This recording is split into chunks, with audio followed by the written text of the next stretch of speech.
1938 में Henry Himmler, जो कि हिटलर की नाजी पार्टी का एक लीडिंग मेंबर था, वो 5 लोगों की एक टीम को तिब्बत भेजता है। पर आखिर क्यों?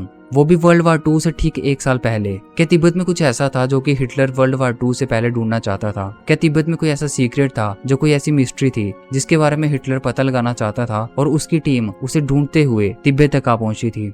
Welcome to Curious Portal, where we talk about mystery, mythology and magic. तो इसलिए प्लेलिस्ट चेक करना मत भूलना। Hitler, the leader of Nazi party, जिसने वर्ल्ड वार 2 की शुरुआत की थी, उसका ऐसा मानना था कि जो जर्मन रेस है वो पूरी दुनिया में सबसे ज्यादा सुपीरियर रेस है। जर्मन रेस यानी कि जर्मनी के लोगों की जो प्रजाति है, हिटलर की नजर में वो सबसे ज्यादा सुपीरियर थी। उसका ऐसा मानना था कि जर्मन के लोगों का जो खून है वो सबसे ज्यादा प्योर ब्लड है। उसका ऐसा मानना है कि सबसे प्योरेस्ट अगर रेस कोई एग्जिस्ट करती है वो जर्मन रेस है। हिटलर ने जर्मन रेस को सुपीरियर दिखाने के लिए एक नई रेस को इंट्रोड्यूस किया था, which was called the Aryan race. Hitler का ऐसा मानना था कि जो शुरुआत में सबसे पहले ह्यूमन बींग्स थे, जो सबसे प्योरेस्ट रेस थी, वो थी आर्यन रेस। और जर्मन जो रेस है वो इसलिए सुपीरियर है क्योंकि वो इसी आर्यन रेस से निकली है। हिटलर के मुताबिक आर्यंस कैसे दिखते थे? हिटलर का ऐसा मानना था कि जो आर्यंस थे उनके स्किन का कलर व्हाइट था, उनके हेयर ब्लॉन्ड थे और उनकी आइज का कलर ब्लू था। पर जैसे जैसे ये आर्यन लोग बाकी दूसरी प्रजाति के लोगों के साथ मिक्स होते चले गए तो उनके फेशियल स्ट्रक्चर्स और उनके फिजिकल फीचर्स चेंज होते चले गए। लेकिन जर्मन लोग आज भी वैसे ही दिखते हैं, तो इसलिए जर्मन रेस ही आर्यन रेस से निकली सबसे प्योरेस्ट रेस है। और इसलिए हिटलर ये दिखाना चाहता था कि जर्मन रेस जो है वो सबसे ज्यादा प्योरेस्ट रेस है। पर अब सवाल ये आता है कि अगर हिटलर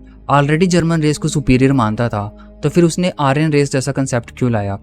एक्चुअली में हिटलर जर्मनी के लोगों को तो कन्विंस कर चुका था कि जर्मन रेस ही सबसे ज्यादा सुपीरियर है, पर अब वो पूरी दुनिया को कन्विंस करना चाहता था कि जर्मन रेस ही सबसे ज्यादा सुपीरियर है और प्योर है। इसके लिए हिटलर एक बड़ा कंसेप्ट लेकर आया था, आर्यन रेस थ्योरी का कंसेप्ट। अब जर्मनी के लोग तो मान गए थे कि उनकी रेस सबसे सुपीरियर है, उनका ब्लड सबसे प्योर है, पर दुनिया कैसे मान ले इस बात को? तो इसके लिए हिटलर अलग अलग देशों की हिस्ट्री और बैकग्राउंड को खोजता था, फिर वहाँ के लोगों के पूर्वजों को आर्यन रेस से जोड़ने की कोशिश करता था। हिटलर अक्सर ऐसे देशों को टारगेट करता था जिनकी हिस्ट्री बहुत ज्यादा पुरानी हो, इतनी ज्यादा पुरानी कि उनके पास कोई रिकॉर्ड ना हो कि उनके पूर्वज कौन थे और कहां से आए थे। तो ऐसे में हिटलर उनके पूर्वजों को आर्यन रेस थ्योरी से जोड़ने की कोशिश करता था। वो उन्हें ये साबित करने की कोशिश में था कि उनके पूर्वज जो थे वो आर्यंस थे और जर्मनी जैसे इलाकों से यहाँ पर आए थे। धीरे धीरे जब ये आर्यन लोग बाकी दूसरी प्रजाति के लोगों के साथ मिक्स होते चले गए तो जो नए ह्यूमन बींग्स बने, उनके फेशियल स्ट्रक्चर्स, उनके फिजिकल फीचर्स और स्किन कलर चेंज होता चला गया। और अपनी इसी आर्यन थ्योरी को सच साबित करने की कोशिश में हिटलर सबूत ढूंढ रहा था, जिसकी वजह से वो तिब्बत आ पहुंचा। पर अब सवाल ये है कि आखिर तिब्बत ही क्यों?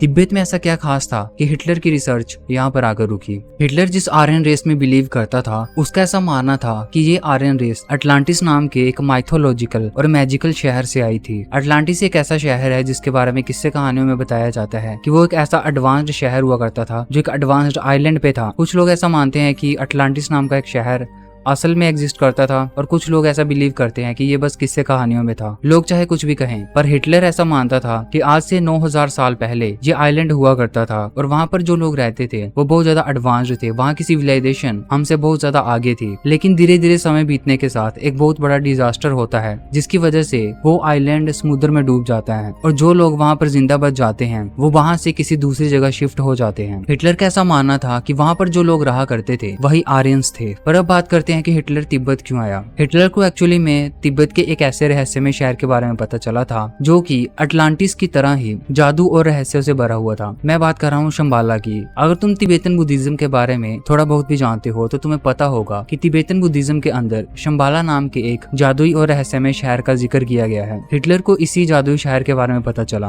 अकॉर्डिंग टू तिब्बतन बुद्धिज्म, ये जो शंबाला नाम का शहर है ये पूरी दुनिया से छिपा हुआ है। एक तरह से ये शंबाला शहर एक डिफरेंट रियाल्म में एग्जिस्ट करता है। वहाँ पर बहुत ज्यादा स्पिरिचुअली एनलाइटेंड लोग रहते हैं या फिर ऐसे लोग जो बहुत ज्यादा धर्म को प्रैक्टिस करते हैं एक एडवांस्ड लेवल तक। वहाँ पर कोई भी आसानी से पहुंच नहीं सकता। शंबाला के अंदर बहुत सारी सैक्रेड नॉलेज को प्रिजर्व करके रखा गया है and according to Tibetan Buddhism वहाँ पर काल चक्र की टीचिंग्स को भी सुरक्षित रखा गया है। वहाँ पर कोई भी अपनी मर्जी से एंटर नहीं कर सकता क्योंकि उस शहर को कोई ढूंढ ही नहीं सकता। According to Tibetan Buddhism Shambhala नाम का जो शहर है वहाँ पर कोई अपनी मर्जी से एंटर नहीं कर सकता जब तक कि वहाँ पर रहने वाले लोगों की परमिशन ना हो। और अगर कोई ऐसा शख्स है जो बहुत ज्यादा स्पिरिचुअल है, जो बहुत ज्यादा धर्म की प्रैक्टिस करता हो, और अगर उसके अंदर कोई लालच नहीं है, वो एक अच्छे मोटिव से शंबाला की खोज करता है, तो उसे शंबाला को ढूंढने की जरूरत नहीं पड़ती, बल्कि शंबाला में रहने वाले लोग खुद ही उसे ढूंढ लेते हैं और वहां ले जाते हैं। और अगर तुम हिंदुइज्म में बिलीव करते हो तो वहां पर भी एक ऐसे ही शंबल नाम के गांव का जिक्र मिलता है जिसे शंबाला ही कहा जाता है। और उसके बारे में ऐसी भविष्यवाणी की गई है कि विष्णु के जो 10वें अवतार कल्कि होंगे, उनका जन्म इसी शंबल नाम के गांव में होगा। तो हिटलर को जब इस बात का पता चला कि तिब्बत में भी एक ऐसी स्टोरी एग्जिस्ट करती है, एक ऐसे शहर का जिक्र मिलता है जो अटलांटिस की तरह ही दुनिया से छिपा हुआ है और बहुत ज्यादा जादुई रहस्यों से भरा हुआ है, तो कहीं ना कहीं वो इस बात पे यकीन करने लगा कि ये जो शहर शंबाला है, इसे उन्हीं लोगों ने बसाया होगा जो अटलांटिस के तबाह होने के बाद जिंदा बच गए थे। अब क्योंकि हिटलर मानता था कि अटलांटिस में रहने वाले लोग आर्यंस थे, तो उसे ऐसे लगा कि अगर उन्हीं आर्यंस द्वारा इस शंबाला शहर को बसाया गया है, तो कहीं ना कहीं तिब्बत में रहने वाले जो लोग हैं वो उन्हीं शंबाला में रहने वाले लोगों के वंशज हैं। और अगर वो तिब्बत के लोगों पर रिसर्च कर लेगा तो कहीं ना कहीं उसे आर्यंस लोगों के सबूत मिल जाएंगे, जिसकी वजह से वो अपनी इस आर्यन रेस थ्योरी को सच साबित कर पाएगा। ऐसे में हिटलर तिब्बत के लोगों पर रिसर्च करना चाहता था और यही रीजन था कि उसने अपनी इस टीम को तिब्बत में भेजा था जो कि तिब्बत के लोगों पर रिसर्च करने वाली थी। 1935 में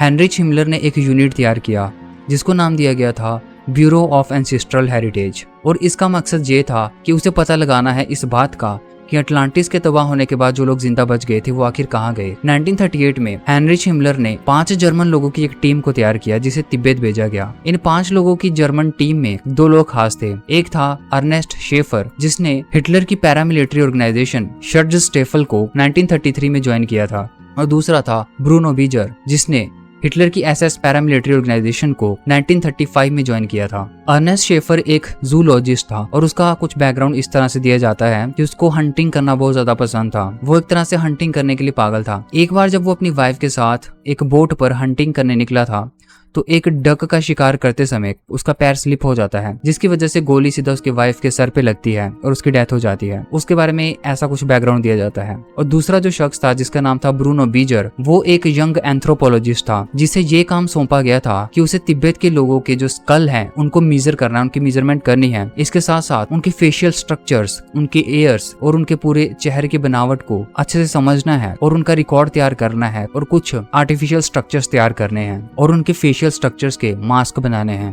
उनकी ये जो शिप थी जिसके अंदर ये 5 जर्मन लोग ट्रैवल कर रहे थे, ये अर्ली 1938 में कोलंबो श्रीलंका में आकर रुकी, जहां से उन्होंने दूसरी शिप ली मद्रास जाने के लिए, जिसे आज के समय में चेन्नई कहा जाता है, और वहां से उन्होंने तीसरी शिप ली कलकत्ता जाने के लिए, जिसे आज के समय में कोलकाता कहा जाता है। जिस समय ये लोग तिब्बत के दौरे पे थे उस समय भारत पर ब्रिटिशर्स का राज था, और ऐसे में उनको लगा कि ये 5 जर्मन लोग जर्मनी के जासूस हैं, इसलिए उनको सिक्किम गंगटोक से तिब्बत जाने की परमिशन नहीं दी गई। लेकिन नाजी पार्टी किसी न किसी तरीके से उन्हें मना लेती है और साल खत्म होने से पहले पहले ही उन्हें सिक्किम से तिब्बत जाने की परमिशन मिल जाती है। जब इन 5 जर्मन लोगों की टीम तिब्बत पहुंची तो तिब्बत में बहुत सारी चीजें बदल रही थी। 1933 में 13th दलाई लामा की डेथ हो चुकी थी और जो नए दलाई लामा थे वो सिर्फ 3 साल के थे, जो कि तिब्बत के प्रतिनिधि के रूप में राज्य कर रहे थे। ऐसे में जब ये 5 जर्मन लोगों की टीम तिब्बत पहुंची तो इनका स्वागत बहुत अच्छे से हुआ। वहाँ के लोगों ने बहुत अच्छे से इनका स्वागत किया। यहाँ तक कि जो ब्रूनो बीजर थे, जो कि एक यंग एंथ्रोपोलॉजिस्ट थे, उन्होंने कुछ समय तक तिब्बत के लोगों के लिए एक स्टैंड बाय डॉक्टर का काम भी किया।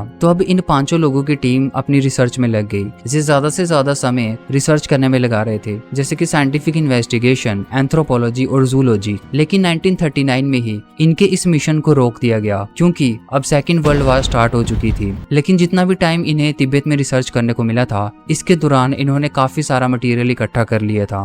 उन्होंने 376 तिब्बतन लोगों के स्कल की मेजरमेंट कर ली थी, करीब 2000 तिब्बतन लोगों के फोटोग्राफ्स लिए थे, करीब 17 लोगों के सर, चेहरे और कानों के स्ट्रक्चर्स और फेशियल ढांचे तैयार किए थे, और करीब 350 तिब्बतन लोगों के हैंड प्रिंट्स और फिंगर प्रिंट्स इकट्ठा किए थे। इसके अलावा ब्रूनो बीजर ने 2000 एथनोग्राफिक आर्टिफैक्ट्स इकट्ठा किए थे। इन्हीं के एक टीम मेंबर ने 18,000 मीटर की एक ब्लैक एंड व्हाइट फिल्म तैयार की थी और करीब 40,000 फोटोग्राफ्स इकट्ठा किए थे। जब सेकेंड वर्ल्ड वॉर की वजह से उनके इस मिशन को रोक दिया गया तो हेनरिच हिमलर ने उनके वहां से निकलने का पूरा इंतजाम करवा दिया। उसने टीम के बाकी मेंबर्स को कैलकाटा भेज दिया जहां से उन्हें म्यूनिच जाना था। लेकिन जो अर्नेस्ट शेफर था वो कुछ समय बाद जाता है और जो भी मटेरियल उन्होंने इस रिसर्च में इकट्ठा किया था अर्नेस्ट शेफर उसे ऑस्ट्रिया में सेल्सबर्ग के अंदर एक कासल में छिपा देता है। लेकिन अलाइड फोर्सेस की वजह से, वार की वजह से वो सारा मटेरियल कहीं ना कहीं तबाह हो जाता है। कुछ ही चीजें सर्वाइव कर पाती हैं, लेकिन जो चीजें बच जाती हैं उन्हें आज भी म्यूजियम्स में रखा गया है। ऐसा कहा जाता है कि जो मटेरियल वो तिब्बत से इकट्ठा करके लेके गए थे वो पूरी तरह से डिस्ट्रॉय नहीं हुआ था, उन्हें आज भी म्यूजियम्स में रखा गया है।